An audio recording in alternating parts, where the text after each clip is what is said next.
Olá, galera do Dá uma Força! Hoje estamos aqui com o nosso módulo de Química.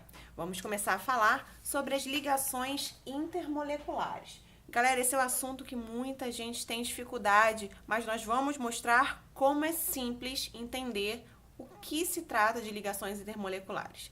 Bom, então para começar, vamos definir. O que seriam então as ligações intermoleculares? Pessoal, em química, a gente tem sempre que avaliar as palavras. Então, como o próprio nome diz, as ligações intermoleculares são as forças de interação, as forças de coesão entre as moléculas. O próprio nome já diz, são intermoleculares e são responsáveis então por manter essas moléculas unidas. E agora nós vamos falar um pouquinho sobre a classificação, sobre os tipos de ligações intermoleculares que nós temos. São 3 tipos. Pessoal, antes da gente falar dos 3 tipos, vamos fazer um pequeno adendo aqui. É o seguinte, galera, toda vez que a gente fala de ligações intermoleculares, nós estamos falando de interações entre moléculas, certo? E aí, a gente tem que lembrar o seguinte, as moléculas, elas são sempre formadas por ligações covalentes, diferentemente dos sólidos iônicos, que são formados, obviamente, que a gente chama de ligações iônicas. Então, pessoal, sempre que a gente fala de ligações intermoleculares, estamos falando de moléculas, isso significa que elas são formadas por ligações covalentes. A gente vai entender por que a gente está falando disso agora. Bom, vamos voltar então para os tipos de ligações intermoleculares que nós temos. São 3 tipos básicos. Dipolo induzido, também chamado forças de London ou forças de Van der Waals. Dipolo-dipolo, também chamado dipolo permanente. E a tão conhecida ligação de hidrogênio, também chamada de ponte de hidrogênio, mas agora essa ponte de hidrogênio está bem em desuso. Então, é bem comum ser chamada de ligação de hidrogênio. Vamos ver agora uma a uma. O que seria, então, dipolo induzido? Dipolo induzido, ou forças de London, ou forças de Van der Waals, são aquelas interações que ocorrem em moléculas apolares. Nós vimos na última aula como que a gente avalia se uma molécula é polar ou se ela é apolar. Vimos a questão de momento do dipolo, vimos a questão da eletronegatividade. Se você tem alguma dúvida, volta lá na aula da semana 3. E é o seguinte, ela ocorre em moléculas apolares e ela vai ser causada pelo acúmulo de elétrons em determinada região da molécula. Você vai falar assim, como que acontece em moléculas apolares? Nós vimos que moléculas apolares, como o próprio nome já diz, significa que ela não tem polos nessa molécula, certo? Certo em termos. Por quê? Na prática não funciona bem assim. Vamos ver um exemplo aqui que é a do Cl2, que é uma ligação covalente apolar. Nós temos aqui um cloro ligando a outro cloro. E aí você vai falar, são 2 átomos idênticos, eles têm a mesma eletronegatividade, certo? Sim, certo. Só que na prática, quando nós temos muitas moléculas apolares unidas, elas acabam gerando uma repulsão entre elas. E aí acaba criando temporariamente polos nessa molécula. Então, é como se aqui, ó, o contato entre essas 2 moléculas gerasse um polo temporário. Então, aqui temporariamente está com carga negativa e aqui carga positiva. E aqui negativa e positiva, então eles acabam se atraindo. Isso é um dipolo, é um polo temporário, que a gente chama momentâneo.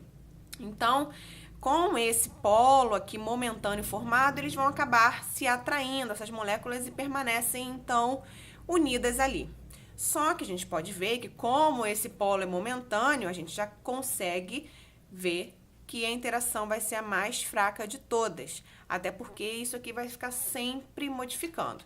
Então, dipolo induzido, o que a gente importa saber ocorre em moléculas apolares, é causada pelo acúmulo de elétrons em determinada região da molécula. Nesse caso aqui, os elétrons se acumularam um pouquinho mais aqui, ele ficou com uma nuvem mais negativa, atraiu esse aqui que está com uma nuvem menorzinha. E é a interação mais fraca de todas. Beleza, vamos então agora falar sobre dipolo-dipolo ou dipolo permanente. Essa já é diferente, ela já vai ocorrer em moléculas polares, ou seja, moléculas que têm polos ali nela.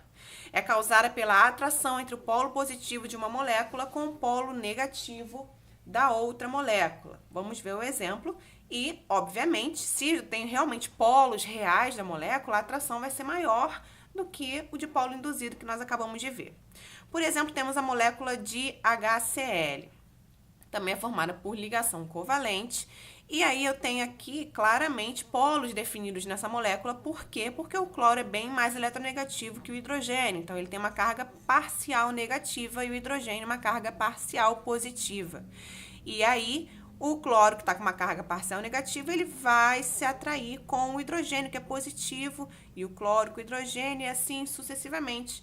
E eu vou ter, então, essas moléculas polares de HCl sendo atraídas umas às outras. Uma interação intermolecular. Bem tranquilo de entender, né, pessoal? Vamos, então, para a próxima, que seria a nossa ligação de hidrogênio. A ligação de hidrogênio, ela vai ocorrer, como o próprio nome diz, entre o átomo de hidrogênio de uma molécula e os átomos de flúor, de oxigênio ou de nitrogênio de uma outra molécula. Então, a gente sempre diz que a ligação hidrogênio ela ocorre de H com FON. É isso aí, grava desse jeito. É sempre o hidrogênio ligado ao flúor, ao oxigênio ou ao nitrogênio, ou seja, sempre o hidrogênio com outros 3 átomos mega eletronegativos que a gente tem lá na tabela periódica. E aí você vai falar, caramba, isso aí também é um dipolo. Por quê? Porque o hidrogênio ele vai se comportar como mais uma carga positiva e o flúor, oxigênio e nitrogênio, como são muito eletronegativos, com uma carga parcial negativa. É um dipolo-dipolo, certo? Sim, é um dipolo-dipolo. Só que é um dipolo-dipolo mais forte, porque a diferença de eletronegatividade é ainda maior. Então, a ligação de hidrogênio é um caso especial de dipolo-dipolo. E é a interação mais forte, claro, após a ligação iônica. Acabamos de ver isso. Nós estamos falando aqui de ligações intermoleculares, que são ligações entre moléculas que, por sua vez, são formadas, cada molécula, por ligações covalentes. Então, entre ligações covalentes, entre moléculas, a ligação de hidrogênio é a mais forte. Agora, se a gente considerar ligação covalente versus ligação iônica, a ligação iônica é muito mais forte porque ela realmente envolve íons ali, envolve atração eletrostática. Então, ela é muito mais forte.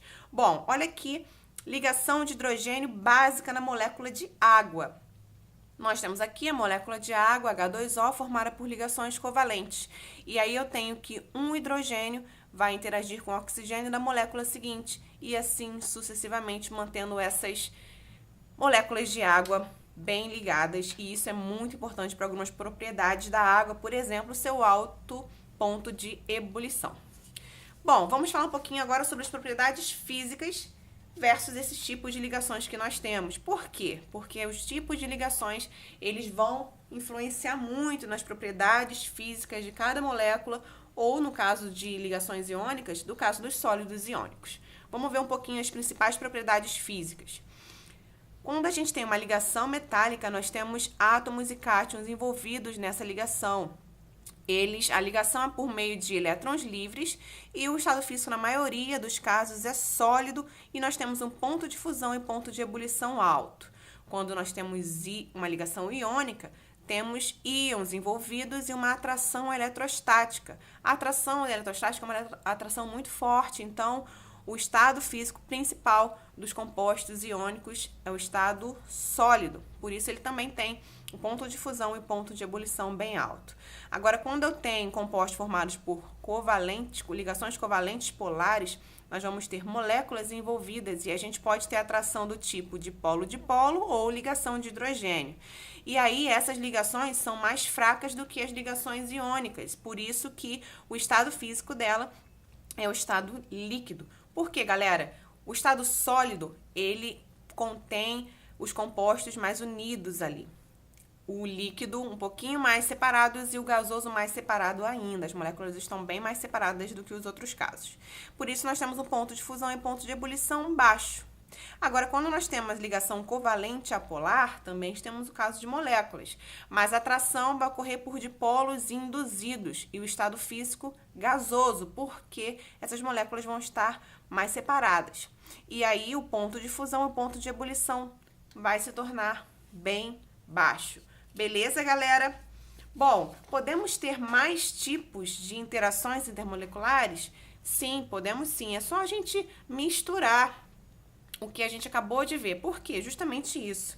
Se a gente pensar em como o sal se dissolve em água, por exemplo. Como que a gente pode resolver esse caso? Você vai falar, caramba, o sal é o NaCl, o NaCl é um composto iônico. E a água, H2O, ligações covalentes, é uma molécula. Como é que eu misturo isso? É simples, é só você saber que também as atrações vão se misturar. Então, você vai ter, nesse caso, por exemplo, do sal se dissolvendo em água, um caso de atração íon-dipolo ou íon-dipolo permanente. Por quê? É uma interação que surge de uma carga do íon e a carga parcial de uma molécula polar. Então, aqui, por exemplo, nós temos um cátion e aí ele vai interagir aqui com a carga parcial negativa da molécula. Se fosse um ânion, ia interagir com a parte positiva da molécula. Da mesma forma, beleza? Tranquilo. E aí nós vemos aqui como exemplo o NaCl em água. Nós temos que o Na+, por ser um cátion, carga positiva, ele vai atrair aqui o oxigênio, que tem a carga negativa, enquanto o cloreto, que é Cl- negativo, vai se atrair com o hidrogênio, que é a carga, positiva. Bom, é isso que se forma. É um íon e um dipolo se atraindo. Temos também o caso do íon dipolo induzido, que é um caso bem mais difícil de encontrar e também difícil de cair no vestibular. Nesse caso, a interação que surge de uma carga, também é um íon, e a carga parcial de uma molécula polar, que vimos que a molécula polar, ela fica mesclando essa nuvem eletrônica aqui, em alguns momentos a partezinha negativa está maior e a parte positiva fica menor ali. Tem mais elétrons de um lado que de outro e isso gera aí um polo momentâneo e a gente também pode ter essa atração. Beleza, galera? Fiquem tranquilos que no Enem esses casos são cobrados de uma forma bem simples. Nós vamos ver na sessão como cai no Enem. Fiquem ligados aí que nós vamos para a próxima aula, que é sobre hibridação. Até lá, galera!